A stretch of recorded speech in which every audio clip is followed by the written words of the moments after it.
Rasulullah Shallallahu Alaihi Wasallam bersabda, "Ahabbul ibad ilallah taala al-atqiya al-akhfiya, alladzina idza ghabu lam yuftaqadu, wa idza syahidu lam yu'rafu, ulaika hum a'immatul huda wa masabihul ilm." Rawahu Tabrani. Artinya, di antara hamba-hamba yang paling dicintai oleh Allah adalah orang-orang yang bertakwa, yang tidak diketahui derajat kewaliannya maksudnya. Apabila mereka hilang tidak dicari, dan jika mereka hadir tidak dikenal. Mereka sejatinya adalah para pembawa petunjuk dan lentera ilmu. Hadis riwayat Imam At-Tabarani. Dalam hadis lain, Nabi Shallallahu Alaihi Wasallam bersabda, "La yablughul abdu ayyakuna minal muttaqina hatta yada'a ma la ba'sa bih hadaran mimma bihi ba's." Rawahu Tirmidzi wal Hakim wa Ibnu Majah.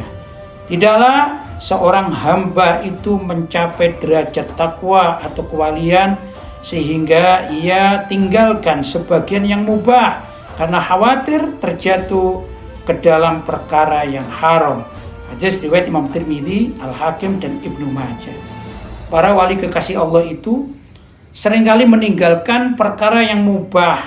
Misalnya tidur malam itu kan sesuatu yang mubah, tapi ditinggalkan oleh para wali kekasih Allah agar tidak terjerumus kepada yang haram. Jadi kalau ada seseorang yang masih melakukan keharaman, sangat mustahil untuk menjadi seorang wali. Bahkan kalaupun ada seseorang yang melakukan sesuatu yang makruh, maka juga sangat tidak mungkin menjadi seorang wali.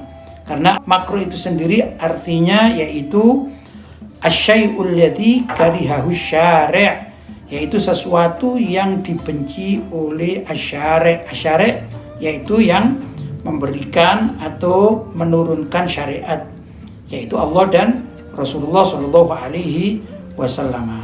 Imam Junaid Al-Baghdadi, para penghulu sufi mengatakan, "Tariquna hadza madbutun bil kitabi was sunnah. Idzit tariqu ilallahi masjudatun illa 'alal muttaqina athar Rasulillah sallallahu alaihi wasallam."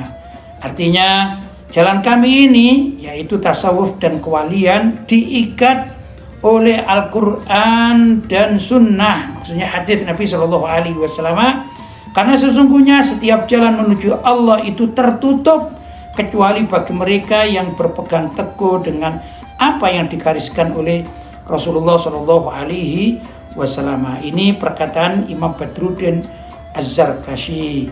Kemudian Imam Syafi'i sendiri menyatakan, "Mattakhadallahu waliyan jahilan walau ittakhadahu la'allamahu." Allah tidak mengangkat seorang wali yang bodoh. Seandainya Allah mengangkatnya menjadi wali, niscaya pasti Allah akan memudahkan jalan baginya untuk memahami ilmu agama. Sedangkan Imam Ahmad Ar-Rifai, pendiri tarekat Rifaiyah, mengatakan, "Mattakhadallahu waliyan jahilan, al-waliyu la yakunu jahilan fi fikhi dini." Allah tidak mengangkat seorang wali yang bodoh. Seorang wali itu tidak akan bodoh tentang ajaran agamanya. Kemudian Ibnu Arabi ini juga mengatakan, "Man arada an la yadilla fala yarmi mizan syariati min yadihi tarfata ainin bal yastashibuha lailan wa naharan inda kulli qaulin wa fi'lin wa i'tiqadin." Barang siapa yang tidak ingin tersesat, maka janganlah ia membuang timbangan syariat dari tangannya sekejap mata pun. Hendaklah ia selalu membawa siang dan malam pada setiap perkataan, perbuatan, dan keyakinan. Ini tertera dalam kitab Lataiful Minan wal Akhlaq. Ini disebutkan oleh Imam Abdul Wahab Asy'arani. Jadi syariat di dalam memahami terkait dengan perilaku masyarakat atau umat Islam itu kan ada yang namanya hukum haram, hukum sunnah, hukum makruh, dan hukum halal. Seorang wali pasti akan memilah, karena sesuai dengan petunjuk Allah SWT, semua itu yang dilakukan hanya yang halalan thayyibah, dan tentu dengan sunnah Nabi SAW. Tapi kalau yang haram pasti tidak dilakukan.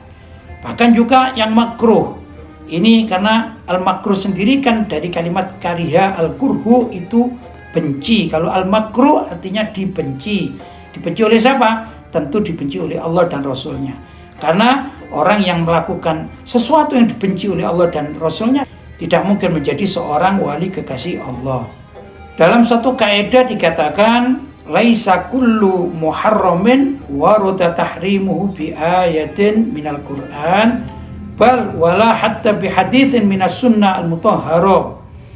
Tidaklah setiap barang atau sesuatu yang diharamkan itu pasti ada teksnya dari ayat Al-Qur'an, bahkan juga belum tentu ada teksnya dari hadis nabawi, itu hadis yang disabdakan oleh Nabi Shallallahu Alaihi Wasallam. Wa hunaka asya tuhramu lil ijma' au bil qiyas.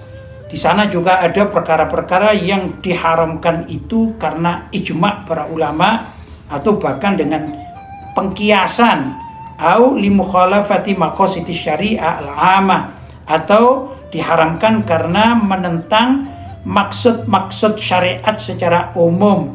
Misalnya dicontohkan tabdirul mar, yaitu menghambur-hamburkan harta, itu tidak ada pengharamannya dari ayat Al-Quran secara teks dan juga hadis, tapi pengharamannya menggunakan maqasidus syariah al-'amah. Demikian juga faddukhanu ya'ti tahrimuhu li adillatin 'amah. Karena itu juga rokok diharamkan disebabkan ada dalil-dalil secara amma, yaitu tahrimul khaba'ith. Tiada lain pengharaman barang-barang yang membahayakan atau menjijikkan atau khaba'ith. Wa tahrimu kulli ma yadurru bi sihhatil insan wa yuaddi bi nafsihi ila talaf. Demikian juga diharamkan segala sesuatu yang merusak kesehatan seseorang, bahkan juga menyebabkan orang itu hancur. Allah SWT berfirman, wala tulqu bi aidikum ila tahluka. Janganlah kalian menjerumuskan diri kalian kepada kehancuran.